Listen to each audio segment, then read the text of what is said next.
Marie Batiá. Hoje o nosso encontro aqui vai ser para falar sobre um dos evangelhos, o Evangelho de João. E nós vamos dar uma olhada e tentar entender o que eu vou chamar de as crônicas do Messias, ou seja, a vida de Yeshua, de Jesus, como ela é narrada, mas tentando trazer para a mentalidade hebraica e o entendimento que eles tinham naquele primeiro século, né? Os discípulos da Galileia, né? Então, como que eles entendiam e como que as escrituras e o evangelho, elas mostram isso, que nós que estamos fora dessa cultura e não temos naturalmente esse entendimento do contexto, que era o contexto deles, como que a gente pode aprender a enxergar certas coisas. E hoje eu queria falar sobre o Evangelho de João, no início de João, né? Quando João ele começa no verso 1 do capítulo 1, dizendo assim: no princípio era o verbo, e o verbo estava com Deus, e o verbo era Deus. Veja, na época do primeiro século aqui, na época de João, a Bíblia que existia era o que a gente chama de Antigo Testamento. O Antigo Testamento, a Bíblia, as Escrituras, elas não tinham capítulos e versículos. A Bíblia só passou a ter capítulos e versículos que muito nos facilitam a vida, né, a partir da Idade Média. Até a Idade Média não haviam capítulos e versículos na Bíblia. Então, como que se fazia para citar uma passagem bíblica? Falava-se um trecho. Por exemplo, se eu disser, aqui no nosso contexto mesmo, se eu disser assim, vamos orar um Pai Nosso, a gente não tem um entendimento que eu não estou conclamando ninguém, chamando ninguém para dizer Pai Nosso. Não, eu estou me referindo à oração que Yeshua ensinou nos evangelhos, que começa com a expressão Pai Nosso. Então, eu não estou dizendo que a gente ore simplesmente essa expressão Pai Nosso. Orar um Pai Nosso é apenas uma forma de me referir à oração que Yeshua ensinou por completo. Então, essa era a sistemática. Por exemplo, se eu quisesse, na época de Yeshua, citar o Salmo 23, por exemplo, eu diria, o Senhor é o meu pastor e nada me faltará. Eu não estaria querendo dizer com isso que eu estava me referindo apenas a esse trechinho. Eu estou me referindo ao Salmo 23, porque já que não tinha 23 nesse Salmo, a única passagem da Bíblia que começava com o Senhor é o meu pastor é essa. Então, alguém que ouvisse essa expressão saberia exatamente a que estava se referindo. E aqui, então, quando João começa no verso 1 do capítulo 1, no princípio é a palavra que abre a Bíblia hebraica, Gênesis 1:1, Bereshit. Bereshit significa no princípio. Então, quando ele cita no princípio, ele está nos remetendo direto a Gênesis 1:1, Bereshit 1:1, né, que é no princípio. E quando ele fala no princípio era o verbo, aqui no grego é logos. O que é o logos? Logos é um conceito bíblico que na Septuaginta, a Septuaginta é uma versão completa do Antigo Testamento no grego, que foi compilada uns 300 anos antes do nascimento de Yeshua, sob encomenda de um imperador, Ptolomeu, para a Biblioteca de Alexandria, uma das 7 maravilhas do mundo naquela época. Então, a Septuaginta é como se fosse um dicionário de concordância, né, do grego para o hebraico. Por quê? Porque a Septuaginta estava toda em grego 300 anos antes de Yeshua, antes de Jesus. Então, a gente tem essa palavra logos na Septuaginta se referindo à palavra dabar, né? Dabar. Então, a gente sabe que esse logos no Antigo Testamento é a palavra de Deus, né? Agora, aqui a gente tem uma outra coisa que é muito, muito, muito interessante, porque na época de Yeshua, e a partir do retorno do cativeiro babilônico, eles tinham o que se chamavam os targums. Os targums, e vários targums. O que eram os targums? Quando eles foram para o cativeiro babilônico, a casa de Judá, né, a língua que era falada não era propriamente o hebraico, era um dialeto do hebraico que é chamado aramaico. É similar, mas não é idêntico. 3 livros na nossa Bíblia tem partes em aramaico, que é o livro de Daniel, a Esdras e Neemias. Tem pequenas partes que lá no original elas estão em aramaico. Por quê? Porque era a língua que os hebreus que estavam no cativeiro passaram a falar, que não é uma língua autônoma, é como se fosse um dialeto. Talvez uma diferença entre o português de Portugal, com as suas expressões, e o português brasileiro, o inglês da Inglaterra, da Irlanda, talvez da Austrália, com o inglês americano, que são semelhantes, mas têm algumas diferenças também, né? Mas são a mesma língua, né? E o aramaico com o hebraico são um pouco isso. E os targums, o que eram os targums? Os targums eram paráfrases. O que é parafrasear? Parafrasear é você falar na tua própria palavra, da tua própria mente, explicar algo com as tuas próprias palavras. Tem um versículo e aí você vai explicar, digamos assim, tentando já interpretar, né? Você fala com as tuas palavras e, ao mesmo tempo, quando você fala, você já está dando um entendimento interpretativo. Isso eram os targums. E os targums, eles foram, digamos assim, popularizados. Tem muitos targums. O Antigo Testamento inteiro tem targums dele, exceto os 3 que têm partes em aramaico, que é Esdras, Neemias e Daniel. Os outros livros, Bereshit, que é Gênesis, Shemot, que é Êxodo, todos os outros livros, inclusive Salmos, todos os livros têm targums, que são essas paráfrases com os versículos. E nos targums, a gente tem coisas muito interessantes. Tem um targum de Jerusalém, tem o targum Onkelos, tem o targum Jonatas e outros targums, tem vários targums. E se a gente pesquisar, especialmente aqueles que têm acesso à leitura em inglês, você consegue acessar na internet arquivos dos targums interpretativos da Escritura. E em relação a Gênesis 1, por exemplo, 27, que é quando Deus cria o homem à sua imagem e semelhança, né? Por exemplo, na Bíblia diz assim, então Deus criou o homem à sua imagem, à sua própria imagem, na imagem de Deus o criou, macho e fêmea os criou. E no Targum, esse versículo está assim, e a palavra, que em aramaico é memra, e a palavra de Yahua criou o homem à sua semelhança, na sua semelhança, Yahua criou, macho e fêmea os criou. Então, a memra, a palavra de Deus, era como se fosse o mediador entre Deus e os homens. A palavra de Deus era o mediador. E tem umas coisas assim maravilhosas em relação a isso, por exemplo, até porque no Salmo 33, no verso 6, no Salmo 33, verso 6, nós lemos o seguinte: pela palavra de Yahua os céus foram feitos e o seu exército pelo sopro da sua boca.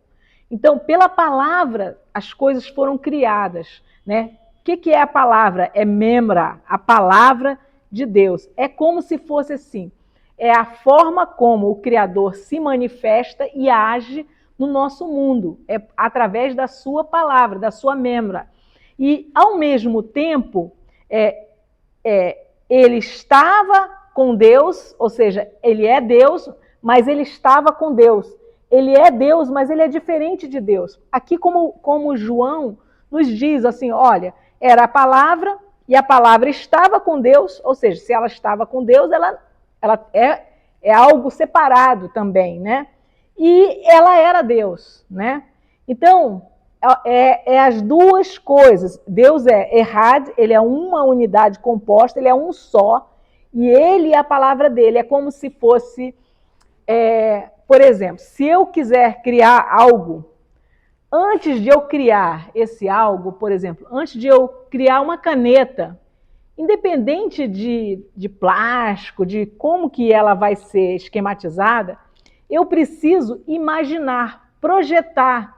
Bom, como é que eu vou fazer que haja um líquido e que esse líquido ele escorra por uma pontinha de forma que eu possa ir moldando e escrevendo, né? Então, existe um projeto, e esse projeto ele é como se fosse a mente, né?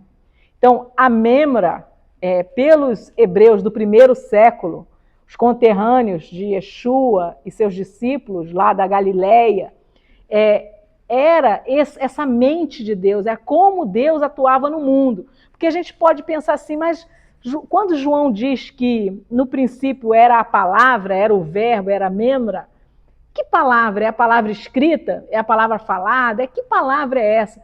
Então, eu estou querendo compartilhar com vocês que essa palavra é como se fosse mais do que simplesmente o que nós associamos com a palavra. É como se fosse a própria mente. É a forma, é a pré-concretização, porque tudo começa com a intenção, né? Com aquilo com o desejo, com o projeto, né? Então, tanto o pecado começa assim, quanto a criação também começa assim, né? Tudo começa com a intenção, com o desejo, com o projeto. Ah, eu preciso, eu quero. Então, essa. Então, a Memra, naquela mentalidade, era algo como essa mente do Criador, né? Algo como esse local onde se projeta. E é interessante que nós temos exemplos nos Targums que a gente vê que nós temos como se fosse o Criador e a sua Memra. Quando aparece Yahua 2 vezes, no Targum eles explicitam que uma das vezes é a palavra de Deus, é a palavra, né? Por exemplo, vou achar aqui um exemplo para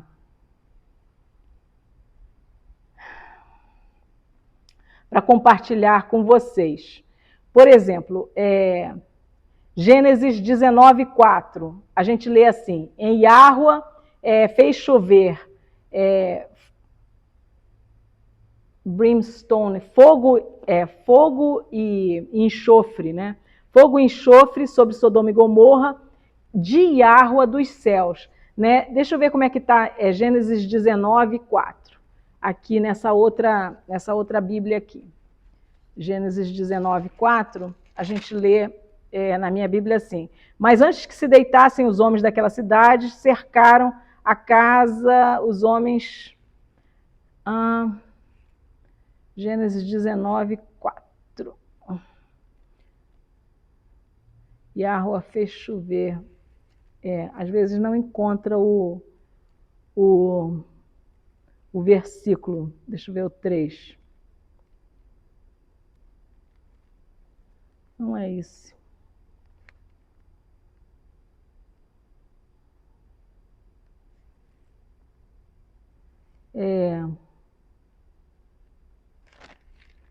A referência aqui deve ser...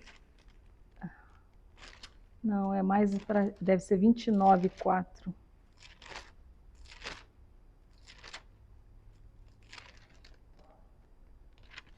Não. 24.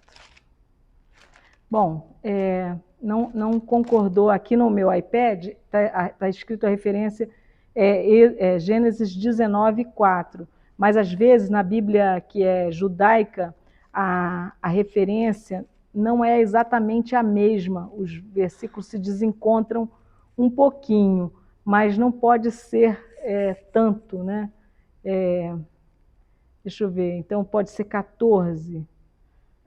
Acharam, não. Deixa eu achar. Destruição de Sodoma e Gomorra. Gênesis 19. E Yahweh fez chover. É 24, perdão, está aqui, achei. É Gênesis 19, 24. Então Yahweh fez chover enxofre e fogo da parte de Yahweh sobre Sodoma e Gomorra. Vejam, Yahweh fez chover enxofre e fogo da parte de Yahweh. Há duas vezes aqui o tetragrama do nome do Criador. E a gente tem aqui nos Targums esse versículo sendo parafraseado, o Targum Jonathan, que diz assim, e a palavra de Yahweh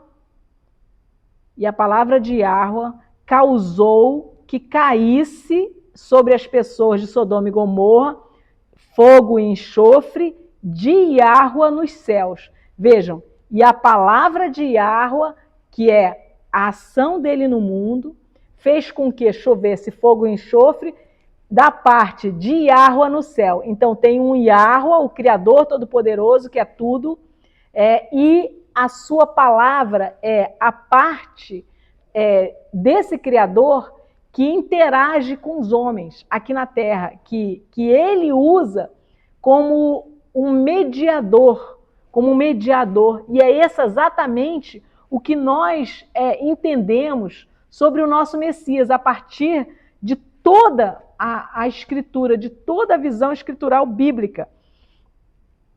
E por diversas vezes, em muitas passagens, por exemplo, em Êxodo 24:1, agora Yahweh disse a Moisés, vem para Yahweh. O Targum Jonathan parafraseia essa passagem e ele bota a palavra de Yahweh. Então, e disse assim, e a palavra de Yahweh disse.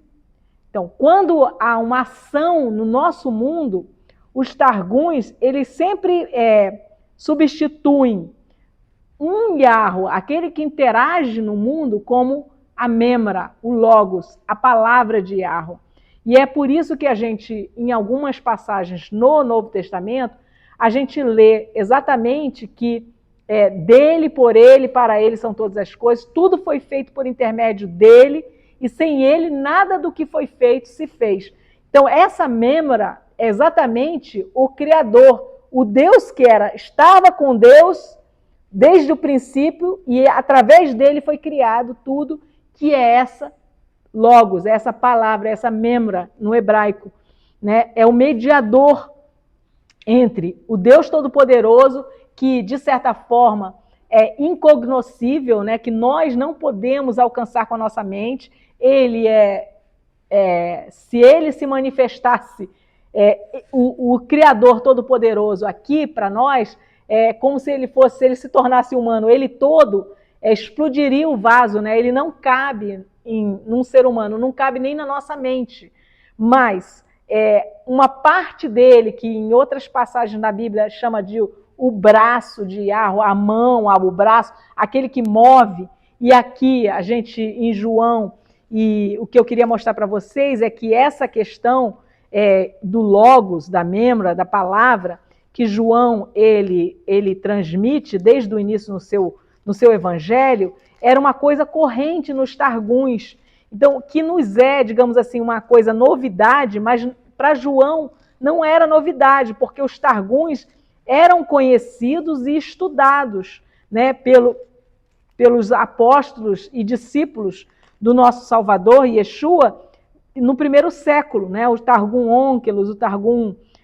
Então, quando a gente vai ler aqui, no princípio era o Logos, ou a Memra, ou a palavra, ele estava com Deus e era Deus. Ele estava no princípio com Deus. Todas as coisas foram feitas por intermédio dele, e sem ele nada do que foi feito se fez. a vida estava nele e a vida era a luz dos homens. Aqui também a gente precisa entender uma alusão à questão da luz, porque lá em Gênesis, em Bereshit, a gente precisa lembrar que logo nos primeiros versos, a primeira coisa que depois, enquanto o espírito de Yahweh ele parava sobre a face das águas do abismo, né? Em seguida ele disse: haja luz, e houve luz. Só que a luz física que a gente conhece, que é o sol, ele só passa a existir no quarto dia da criação. O que nos diz é que a luz que foi criada logo no início, que na verdade toda a obra de criação de Deus, no primeiro século, ela era entendida como um ordenamento, do caos para a ordem, né? Estava tudo desordenado e a criação de Deus, ela coloca ordem. E essa é a ação de Deus. E quando ele disse, haja luz e houve luz, e não havia luz física, então essa luz, essa membra, essa palavra, João já está querendo nos dizer, olha, sabe aquela luz lá no início de Bereshit? Era ele, era o Messias, era o Criador, era a mente de Deus, era a palavra de Deus. Então, era onde, a partir de qual, é a interface com a qual Deus atua no nosso planeta, era essa membra. E, de certa forma, no decorrer do Evangelho de João, o que nós vamos ver é João querendo dizer que aquela ordenação que ele fez do caos para a ordem na criação, lá em Bereshit, é isso que o Messias vem fazer nas nossas vidas a partir do novo nascimento. Tirar o caos, a desordem e trazer a luz, trazer ordem através do Espírito dele que paira sobre a face do abismo, da desordem, do caos, do pecado e nos convidar para recebermos essa luz aqui e termos a nossa vida recriada. É esse o novo nascimento. Nós vamos ver que o propósito de João aqui, né, com as alusões que ele faz, essas alusões elas são não à toa, não gratuitas, que ele faz essas alusões a Gênesis, né? Então, ele diz, a vida estava nele e a vida era a luz dos homens. A luz resplandece nas trevas e as trevas não prevaleceram contra elas, né? Então, aqui, essa luz é o que começou a criação, que trouxe ordem, né? E aí ele vai falar dele mesmo como testemunha, né? Houve um homem enviado por Deus, cujo nome era João, em hebraico Yohanan, Yahuhanan, ou Yahanan, agraciado por Deus, né? Ren é de graça, né? Então, o nome de João tem essa raiz aí. E este veio como testemunha, para que testificasse a respeito da luz, a fim de que todos virem a crer por intermédio dele. Então, João está dizendo que ele é testemunha disso aqui, de que o Messias era a palavra que estava já na eternidade com Deus. Ele era Deus lá na eternidade, porque ele é um, eu e o Pai somos um, está escrito, né? Mas ele estava com Deus, ao mesmo tempo ele é uma parte autônoma, ele é essa mente de Deus, é a interface que Deus usa para interagir com a sua criação, conosco, né? Como sua criação. Então, é importante que a gente entenda isso que João quis transmitir aqui dentro da mentalidade, do contexto do próprio Messias. A gente tem nos outros evangelhos, por exemplo, Mateus e Lucas, eles começam com a vida de Jesus, com a sua anunciação, com a promessa, o anjo dizendo assim, olha, Maria, não temas que você vai ter aí, vai receber a visita e o que vai nascer é do Espírito de Deus, né? É o Messias da humanidade. José, não temas receber tua mulher. Então, é a anunciação do anjo. Ó, e o nome dele vai ser Yeshua, Yashua. Por quê? Shua, salvação de Yahweh, né? Então, Deus é salvação. Por quê? Porque ele vai salvar o povo dos seus pecados. Então, a nossa salvação não é sair do mundo. A nossa salvação é não estarmos escravizados à nossa natureza carnal, humana, né? Que a gente pode dizer que desde o pecado ela é um pouco mais animalesca, no sentido que os nossos instintos e as nossas lascívias, elas são, na carne, contrárias ao espírito.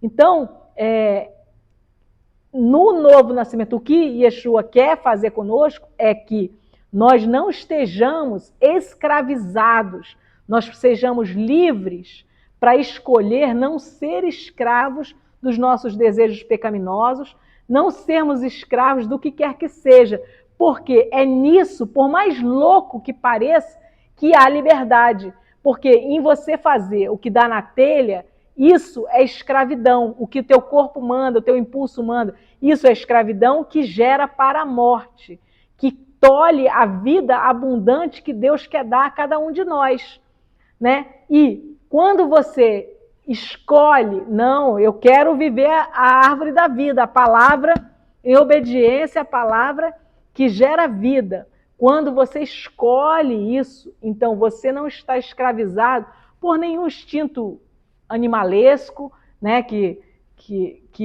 vive no teu corpo, por nenhum desejo da mente que seja contrário ao caráter de Deus, porque nisso há liberdade e há vida, né? Os caminhos são leis, né? Então existe um caminho que quando você vive por ele, você herda a vida. Existe outro caminho que o caminhar por ele encurta a tua vida e no fim gera morte. Não só a morte física, que é, digamos assim, desde Adão, o que nós herdamos na carne, mas a segunda morte, que é você estar excluído da presença do Criador para sempre, né?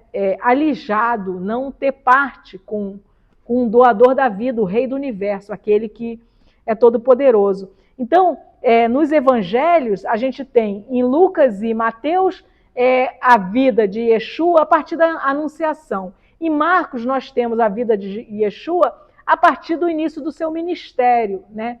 Só que em Yohanan, que é em João, nós temos a vida de Yeshua desde a eternidade, antes dele estar encarnado, desde sempre. E aí, quando a gente tem no próprio João um verso que diz assim, ó, examinai as escrituras, porque são elas que de mim testificam, e vocês cuidam ter nelas a vida eterna. E é verdade, a gente tem nas escrituras a nossa vida eterna, né? E Yeshua diz, ó, examina, estuda, porque você conhecendo, você vai saber como andar, como trilhar.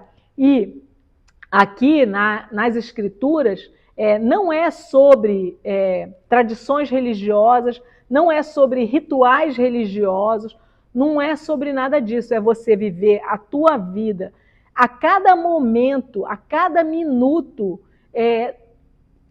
a partir dessa interface aqui, você sabendo quem você é, quem o seu Salvador, o seu Redentor e o seu Criador são, qual é o caráter dele, e é essa imagem que ele te chama a ter, não para o benefício dele, mas para o benefício nosso, né? Quando nós, então, em Yeshua, nós somos, de fato, recuperamos essa imagem e semelhança do nosso Criador, que é a sombra do seu caráter, que é essa justiça, que é essa verdade, que é essa vida que existe nesse modo de viver. Isso é inseparável, não é algo que a gente vive por alguns momentos na nossa vida, isso tem que estar o tempo todo. Não importa se a gente deu uma topada ou se a gente está fazendo um trabalho, ou se estamos fazendo ginástica, ou se estamos numa fila de mercado.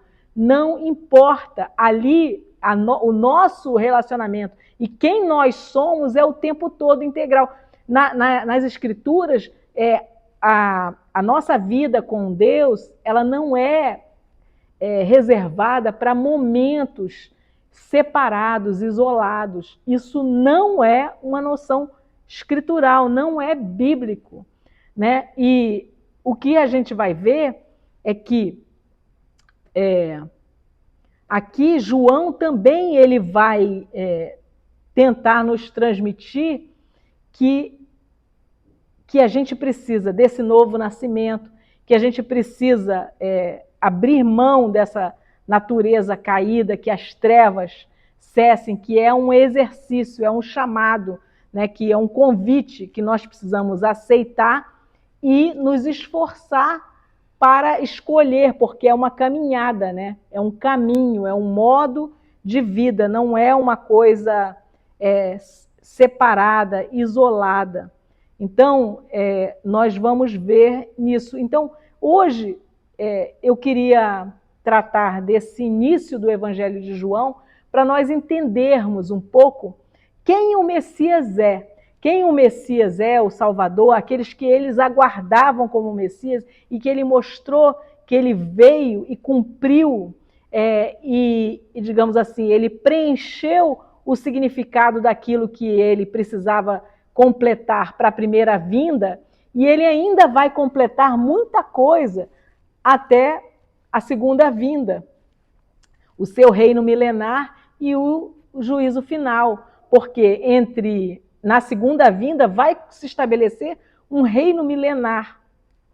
E há muito, embora mais de 300 profecias sobre a primeira vinda tenham sido cumpridas, ainda há mais de centenas de profecias a serem cumpridas para a segunda vinda, que nós precisamos conhecer e estar atentos, né? Sabendo quem nós somos chamados a ser nele, né? E a partir desta palavra, que para nós é registrada para que nós entendamos e não erremos, Deus nos chama a um relacionamento. E esse relacionamento, ele é pautado pela palavra, não por aquilo que eu penso, acho, prefiro.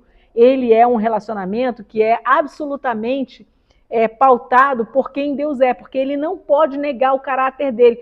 Por isso que, se ele disse que, olha, o sacrifício profético precisa ser assim, das primícias, e Caim resolveu oferecer qualquer coisa, aquilo não foi aceito, porque não podia ser aceito. Por quê? Porque a palavra, ela é o balizador, ela estabelece o que é ou não aceitável, o que é ou não certo, o que é ou não a justiça de Deus. Por isso que em Provérbios 3,18 nós temos escrito que a Torá, a palavra de Deus, ela é a árvore da vida. Então, a árvore da vida, ela gera vida, que é a palavra de Deus. A árvore do conhecimento do bem e do mal, o bem e do mal misturado, dentro daquilo que cada um, para si, escolhe chamar de bem e de mal, independente do que Yahweh chama de bem e de mal. Isso é a árvore da vida. E isso, desde lá do Éden, do paraíso, gera morte. Então, a gente precisa conhecer, estar atentos para escolher viver a árvore da vida. Porque na árvore da vida há vida. É isso que... Então, nós vamos fazer alguns estudos caminhando, então, pelos evangelhos, tentando buscar essas crônicas do Messias, né? A sua circuncisão, a sua apresentação e o resgate do primogênito no templo. Nós vamos passar pelo seu bar mitzvah aos 12 anos, nós vamos passar pela sua imersão, que a gente conhece como batismo. O que é isso dentro do Antigo Testamento? Como que a gente pode entender isso? O que nós precisamos saber para não pegar um Yeshua, que era um judeu, né? Está escrito, a profecia é essa, a salvação vem dos judeus, né? Isso está escrito. Então, Yeshua era um judeu. E o que significa ser um judeu? o Criador não é judeu. O povo de Deus também não é judeu. Aliás, Deus tem um só povo. O povo de Deus se chama Israel. Israel. Isso está escrito no Antigo Testamento e está escrito em Romanos 11. Deus tem um só povo, os ramos naturais, que são a casa de Judá, e os ramos enxertados, que são a casa de Israel. Israel é que manteve o nome. Jacó teve o seu nome mudado para Israel. E o povo de Deus tem o nome dele sobre ele, que é Israel. Então Deus só tem um povo e é Israel. E o Criador, ele, através do seu povo, que é chamado a ser filho dele, Israel, ele quer ser luz, quer que o povo dele seja luz para toda a humanidade, que sejamos como João, testemunhas dele, sal e luz num mundo em escuridão, para que vejam a luz e deem glória ao Criador, como Yeshua fala lá no Sermão da Montanha, em Mateus 5, né? Então esse é o nosso chamado, essa é a nossa missão, o nosso convite. E o nosso propósito vai ser fazer uma série de vídeos tentando pontuar essa cultura bíblica e a cultura do Messias e buscar um entendimento que não seja um entendimento que tire Yeshua do contexto lá do primeiro século e da mentalidade hebraica e coloque num contexto greco-romano ao ponto, assim, chega a ser absurdo, de alguém não se ligar e comemorar um suposto aniversário do Messias comendo porco, que a Bíblia diz que é abominação para Deus. Um judeu jamais comeria porco. Então, como que alguém pode celebrar o nascimento de um judeu comendo porco?